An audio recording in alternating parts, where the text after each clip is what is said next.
strongly in, and it's a promise that they intend to keep to the American people. Real quickly, can you explain why the president opted to send Secretary Hegseth to the dignified transfer last week instead of attending himself? Sure. The Secretary Hegseth was there to represent the administration. The president has expressed his condolences to these families, as have I from this podium. Shelby. Thank you. The president's trade representative this morning told senators that the president does not intend on carving out exemptions for products and companies when it comes to tariffs. But would the administration consider changing that stance should bankruptcies begin among U.S. companies who are dependent on China trade? I won't get ahead of the president on any exemptions or his decision on that. I will leave that to him. But again, we're looking at this country by country and based on the needs of the American people and the American workforce. And one more, can you walk us through how this specific tariff plan was decided on and which advisor came up with it? The reciprocal tariff plan? Yes. It was a plan that was discussed by the president's entire trade team over the course of many, many meetings, and the president ultimately decided on which way to go. A few proposals were given to the president. There was debate and discussion, and the president made his decision. And as you've seen very publicly, the entire trade team is on board with this plan and the negotiations that will ensue because of it. Sure. Caroline, on Iran, given what's going to be happening on Saturday, what exactly is the current administration doing to stop Iran's funding of terrorist aggression worldwide that the previous administration wasn't doing?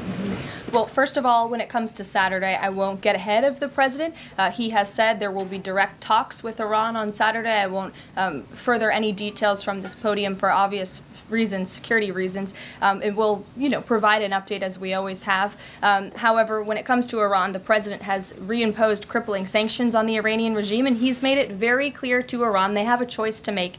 You can strike a deal with the president, you can negotiate, or there will be hell to pay. And as the president said yesterday, if they don't choose to move forward with diplomacy and a deal, which is the direction we do see them headed in, there will be grave consequences to pay.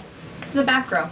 Thank you, Caroline. On the president's threat yesterday on social media to increase tariffs against China by an additional 50% in response to their retaliation, has he signed anything in terms of an executive order, any documentation around that? Will that additional 50% go into effect tomorrow? They will be going into effect at 12:01 a.m. tonight, so effectively tomorrow, yes. Work on that today? Of course, as always. To the gentleman in front of you, because that's who I originally called on. Go ahead. Over the weekend, President Trump said that he would be willing to have U.S. citizens deported to El Salvador with the cooperation of President Bukele. How would that work legally, and how many people would potentially be available for that operation? So the president has discussed this idea quite a few times publicly. He's also discussed it privately. You're referring to the president's idea for American citizens to potentially be deported. These would be heinous, violent criminals who have broken our nation's laws repeatedly. And these are violent, repeat offenders in American streets. The president has said, if it's legal, right? If there is a legal pathway to do that, he's not sure. We are not sure if there is. It's an idea that he has simply floated and has discussed very publicly as in the effort of transparency. Reagan. Thank you, Caroline. There's been more reporting coming out now about President Biden's decline while in the White House. Is the White House considering releasing the audio of Biden's interview with Special Counsel Robert Hur to the public, which the former president had previously blocked? I don't have an update on that, but I can certainly check. I think the American people would be quite interested to hear that tape, but I'll double check on the release of it. Thank you. Michael. Thank you, Caroline. On Saturday, during meetings with Iran, President Trump says high-level officials will be meeting directly with Iranian officials. We're hearing some pushback from Iran now saying those talks will be indirect. Can you clarify? They will be direct talks on Saturday, and I won't get ahead of the president on any further details. Jennifer. Yeah, two things. On the Israel tariffs, can you give us an update on the discussion on relaxing those tariffs? And then I had another question about the Doge team after that. That discussion is ongoing. I don't have any definitive details to iron out for you here. And then the president on Thursday told us that there was an incredible discovery that the Doge team had made. He called it horrible and incredible. Can you reveal that yet? Give us details on what it was about? There has been a discovery. I hate to leave you hanging on a cliff, but I don't want to get ahead of the president on that. But I can confirm there has been a discovery. It's just not quite yet ready for release. Sure. Go ahead. Caroline, thank you. I was calling on the young lady behind sorry. you, but I'll come to you after, Ed. All right. Not discriminating here. The president is meeting today with House Republicans. Can you say who is in that meeting and his message to Republicans that are skeptical of the Senate-passed budget framework? Sure. The president will be meeting with Republican lawmakers today here at the White House to talk to them about the framework that the Senate passed. The president was very quick to put out a statement about his support for the reconciliation package that the Senate passed, and he is counting on House Republicans to pass it. The Republicans received an overwhelming mandate from the American public to govern. We have an extraordinary opportunity. There are key promises that the president made to the American people in this bill: tax cuts, securing the border, deregulation, unleashing the might of American energy. These are good things for the American people. The president wants to see this get done, and that's why he's engaging with lawmakers today. And just a quick follow-up on tariffs. Kevin Hassett said today that the administration is prioritizing talks with Japan and South Korea, other trading partners. Are there other countries on that list that you guys can name publicly that you're having serious discussions with? Sure. As you have heard from various administration officials, myself included, there have been nearly 70 countries that have reached out to the administration last time I checked, but again, I hear the phones are ringing off the hook. There are foreign leaders who want to fly to Washington tonight and get on a plane to negotiate with this country, which shows you the leverage that the president is using. It shows you the rest of the world needs the United States of America to do business with. Israel, obviously, yesterday you heard a public statement from Prime Minister Netanyahu. The president has detailed his calls with the leaders of Japan, in South Korea. We are going to prioritize our allies and our partners around the world first when it comes to these negotiations, and the trade team will be divvying them up again to make tailor-made trade deals around the world. Ed, go ahead. As promised. Yes, thank you. You mentioned the 70 countries or so.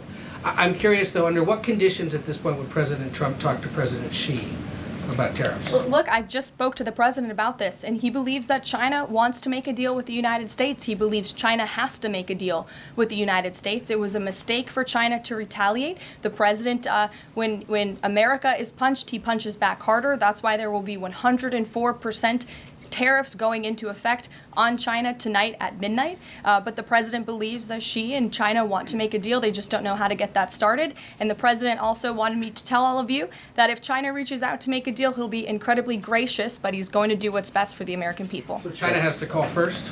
The Chinese want to make a deal. They just don't know how to do it. But the president will be implementing these 104% tariffs on China tonight. And under what conditions might he consider lowering tariffs on China at this point? It would be imprudent of me to tell you those conditions here from the podium. Sure, Gabe. Thanks, Caroline. With regards to the Supreme Court ruling on the Alien Enemies Act, you're right, it was a win for the administration, but the justices also said that deportees are entitled to due process. Does the administration agree with that? That's not quite true, Gabe. They said that they are entitled to a habeas petition, and we are going to continue to comply with the law, and we are wholly confident that every single person that has been deported under the Alien Enemies Act, every person that will continue to be deported under the Alien Enemies Act qualifies for that deportation. NBC News is reporting that the administration is considering drone strikes on drug cartels in Mexico. We're citing several officials. This morning, Mexico's president was asked about that, and she said that we reject any of those actions. Your response? I saw that reporting. I don't want to confirm it from this podium. I don't want to comment on it because I'm not sure, but I would defer you to the National Security Council. So you haven't confirmed the report, but with Mexico's president saying that she rejects any of that, what would your response be? How is the relationship then between Mexico's president and the White House right now over targeting drug cartels? Well, first of all, the relationship between President Sheinbaum and President Trump is quite good, and I think both world leaders would tell you that. The president has been engaged directly with President Sheinbaum on a number of different topics, particularly when it comes to clamping down on the Mexican drug cartels, on clamping down on illegal immigration, human trafficking, drug trafficking through our southern border. She's taken significant steps towards doing that, but as for that specific report, again, I'm not going to comment. Caroline, two questions on trade. First, as a part of these negotiations, is it possible for countries to lower their tariffs below that 10% a bare minimum that's been set? Again, I'll leave that to the president to make those determinations, but I can tell you that 10% universal baseline will go into effect as these negotiations are ongoing. Got it. And then what is your thinking just as far as low labor cost countries? Like if you've got a country like Vietnam that wants to negotiate, but obviously they have some advantages in terms of trade, in terms of the people there are not paid as much as American citizens. What is kind of the thinking? Can they still achieve a good kind of trade outcome with the United States? Well, again, you're right to point out that different countries have different labor markets. They have different skills, if you will, different resources, and the president is going to take all of that into account. His team will take all of that into account when they're negotiating these deals. I do just want to point out one thing, that the president, everybody in Washington, whether they want to admit it or not, knows that this president is right when it comes to tariffs and when it comes to trade. In fact, Democrats have long said that the United States of America has been ripped off by the countries around the world. They just don't want to admit it now because it's President Trump who is saying that. In June of 1996, Nancy Pelosi spoke on the House floor. She urged her colleagues at the time to fight against the status quo trade policies that had contributed to America's trade deficit with China. In fact, Nancy Pelosi said, "How far does China have to go? How much more repression? How big a trade deficit? How many jobs have to be lost for the American workers? How much dangerous proliferation has to exist before members of this House of Representatives will say, 'I will not endorse the status quo'?" Those are the words of Nancy Pelosi in 1996. Well, President Trump is finally answering her call 27 years later. Nancy Pelosi can thank President Trump today for the 104% retaliatory tariff that will be going into effect on China. In 2007, Chuck Schumer spoke of our nation's crippling trade deficit, saying, "These are the kinds of records the American people don't want us to be breaking. The administration needs to move beyond words, take action now to reverse a trend that threatens our prospects for future economic growth." And Chuck Schumer said that in 2007. Finally, in 2025, President Trump is taking action. Recently defeated Democrat Sherrod Brown said on deficits in 2012 that our deficit then at China had reached an all-time high, and it was on pace to recede last year's record. The trade deficit had cost American workers millions of jobs at the time. These are the words of Democrats years ago. It is about time America finally has a president who is taking action to restore those millions of jobs back to the United States of America, to boost our manufacturing industry. He's doing what's right for the American people. It will take a lot of labor. It will take a lot of effort. But that's exactly what the American people elected this president to do. He will be talking about our energy agenda at 3 o'clock today over in the East Room, as you all know. He will be signing a bill to unleash the might of our beautiful, clean coal industry in this country, which is a reliable energy source also for AI. There's a great story in Bloomberg today, actually, about the executive order that will be signed later. So we'll see you all there. I'll let the president speak more. We'll see you later. Thanks, guys. Thank you.